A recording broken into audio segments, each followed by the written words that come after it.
afirmă că nu este un jucător individualist. A fost individualist. Nu se dă cu gel, nu? Și nu se dă cu gel. În două cuvinte, practic, s-a caracterizat că nu seamănă cu Cristiano Ronaldo. Ba chiar anti-Cristiano Ronaldo. Dauda Carabuie. Câștiga practic tot ce își dorea. Și două ligi ale campionilor. În 2003 cu Montpellier și în 2007 cu Teavechil. Golul scris de Florin Nicolae. Prima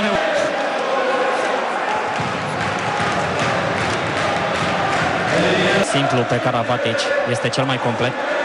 Face atât faza defensivă cât și cea ofensivă la perfecție. Constanța este în superioritate numerică pentru prima dată în această partidă. În inferioritate nu prea s-a descurcat. Poate în superioritate, da, gol Florin Nicolae. Reduce Constanța din diferență. Un balon de oxigen în acest gol marcat de Nicolae primește Constanța. Dacă le mai dăm două goluri în această superioritate, e misiune. Glumim acum, nu a acceptat un astfel de cadou și l-a returnat. Atacă Constanța. Florin Nicolae se înalță din nou și din nou marchează Florin Nicolae și a reglat tirul. E adevărat, a găsit și breșe acum prin apărarea mai rarefiată a francezilor. Pe să piardă Sabou această minge. Din fericire, rămânem în atac. Dimache, Cepreghi trimis în dreapta, acum joacă oriunde. Cepreghi la 9 metri, gol, Florin Nicolae. Din nou 5 gături, contraatac, nu pozițional acum pentru Constanța. Nicolae, gol! Florin Nicolae, un nou gol splendid, 17 la 13. Este de neoprit Florin Nicolae în ultimele minute. Numai puțin de 5 goluri a marcat Florin Nicolae. Probabil cel care a dat tonul în atac pentru Constanța. Nicolae, o combinație de mare gol! Și redus la tăcere în finalul primei reprize. Avem atacul în repriza a doua, primul atac, 18 la 17 și șansa egalării. Să sperăm că HCM Constanța va reuși să mențină ritmul din finalul primei reprize. Popescu remarcabil, Florin Nicolae incredibil a jucat, fenomenal. Nicolae o pasă până la Vukovic, acum în extrema dreaptă, nu a avut timp să-și facă pașii. La 20-19 s-a supărat însă rău de tot Nicola Karabatic și a restabilit egalitatea.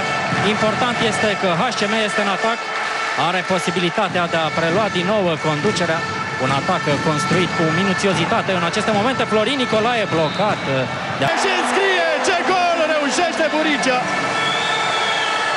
23 la 21, o umbră Dauda Carabuie în poarta lui Montpellier. Nici o minge scoasă în această repriză a doua. Fenomenal a fost și George Buricea mai devreme, din nou bară. Aproape să scăpăm din nou fără gol. Nu l-am primit, e adevărat. 9 metri cu Cepreghi, Dimache și Florin Nicolae. Minutul 8 al reprizei secunde. Dimache, conducător de joc pe atacul Constanței. Nicolae în interstâng. Sabou, Nicolae, Cepreghi încearcă o depășire în fața lui Karabatic. E greu de trecut pe acolo. Montpellier. E bine însă de încercat. Montpellier se apără cu frații Karabatic. Șuc, formit! Poate și din acest joc extrem de încins dintre cele două combatante. A intrat și Mureșan în jocul Constanței, așa cum anticipam. Nu trebuie să greșim pentru că evoluăm fără portar. Dimache, Nicolae, Pulos în această partidă. E ziua lui Nicolae. Dar trec în favoarea Constanței ultimele 9 minute ale partidei. HCM 32, Montpellier 29. Avem nevoie de gol, ar fi păcat să dăm cu piciorul la o șansă uriașă pe care acești jucători ai Constanței și-au creat-o singuri, dominând campioana Franței, Montpellier. Deja înscris, avem însă atacul, 2 în plus, Ghigu și Onrubia în fața apărării franceze.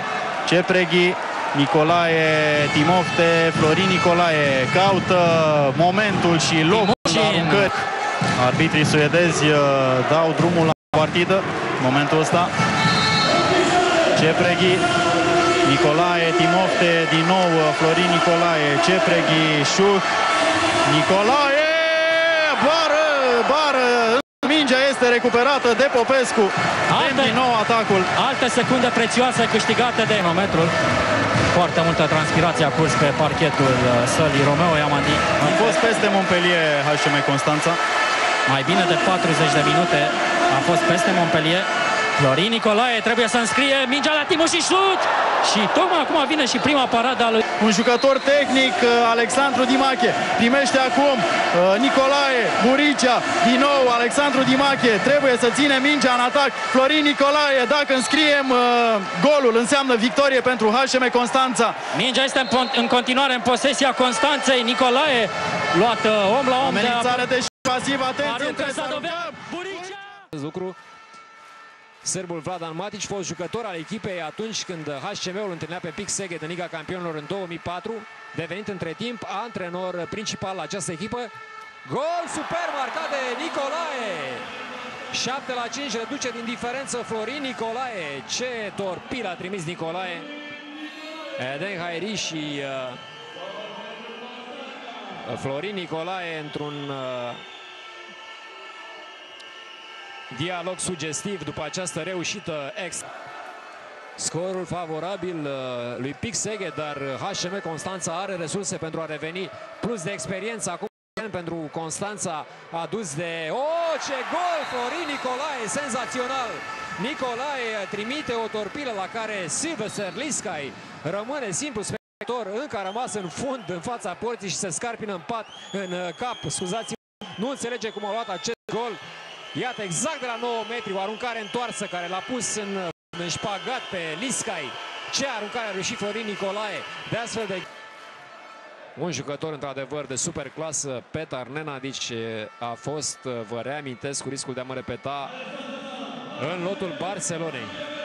Agici pentru Sadovec, Sadovec mai departe la Florin Nicolae, angajare pentru Băiceanu, este gol! De Inter stânga, iată-l pe Dimache, Dimache a încercat o depășire mai departe la Nicolae, acesta a combinat cu Sabou, Dimache și 7 metri plus eliminare. Băiceanu, Dimache, Cepreghi, Florin Nicolae, Nicolae, o evitare, aruncare și gol! Nicolae!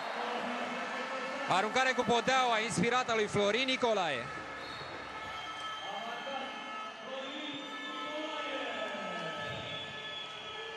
Crivo Capici încearcă angajarea pentru pivotul Zubai. A fost însă un picior acolo la Dimache. Ce rămâne amenințare de joc pasiv, nu înțeleg.